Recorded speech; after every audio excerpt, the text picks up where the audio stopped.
Your brain is designed to change, and that's the key to building better habits. Hey, it's Corinne, your mental performance coach for everyday life, and welcome back to the Everyday MVP. It's the new year, and the new year always feels like a fresh start, right? But we also know that motivation alone isn't enough, because we've talked about that. We need to make a plan. If you want real change, you need more than good intentions. We need tools to turn that fresh start into real action. Last week, we talked about your one-word goal for this month. Today, we're talking about how to turn that word into action by building habits. Quick science moment, because this is one of my favorite things to geek out about. Your brain can change. It's called neuroplasticity. Your brain is moldable. It's not fixed. It's like kinetic sand. No matter how long you've done something or how old you are, you can change. It just takes repetition and time. For a long time, scientists believed we were born with like a fixed number of brain cells and that was it. Now we know that the brain can actually grow new brain cells through a process called neurogenesis. That means that you can keep learning, you can keep growing, and you can keep forming new neural connections through every season of life, especially the hard ones. So if you have ever thought, I'll never be able to change this, I really want you to hear this today. That's simply not true. You can change. Here's where habits come in. Inside your brain are neural pathways that tell your body what to do. Each one is wrapped in something called a myelin sheath. And honestly, I think it's one of the coolest things about how our brains work. Think of myelin like insulation around a wire. The thicker it is, the faster and more automatic the signal becomes. That's why you don't have to think about breathing or walking, because the myelination around breathing and walking is so thick and so wrapped. I just love that your brain has this built-in system to make repeated actions easier and smoother. It's like your own personal habit accelerator. Every time you practice a behavior, the myelin wraps another layer around that pathway.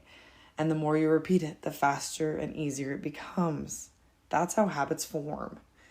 Daniel Coyle explains this beautifully in his book, The Talent Code, if you want to dive deeper.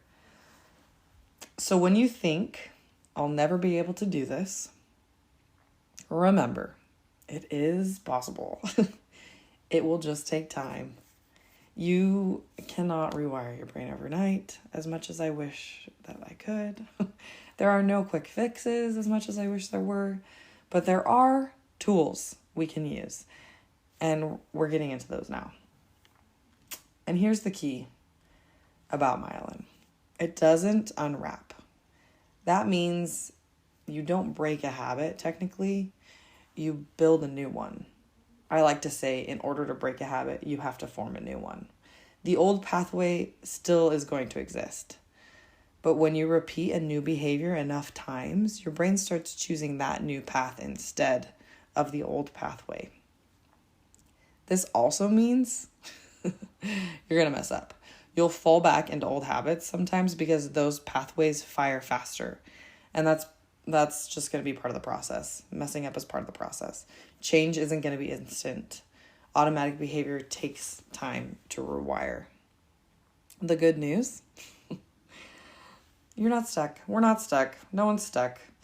You have neuroplasticity and myelin working for you, which is pretty awesome. So now that you know how habits are formed in the brain, let's talk about the tools you can use to start building habits that actually stick. As you're building habits in the new year, I want to give you 2 simple tools. The first tool is called habit stacking. It was coined by S.J. Scott and became super popular by James Clear. Habit stacking is when you pair a new behavior with a habit you already do automatically. You're basically stacking a new habit on top of an existing one. So the formula is like this. After I blank, then I will blank.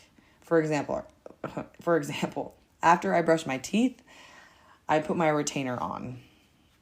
After I make breakfast, I fill up my water bottle. After I get out of bed, I put on my workout clothes. Choose something that's already deeply ingrained in your routine, something that you don't even have to think about at all, and use the momentum of that habit to support the new one. As you decide what to stack, think about your one-word goal and who you want to become. Focus on adding habits that the person you want to be would do. And remember, you don't break a habit, you replace it by forming a new one. And this only works if you get specific.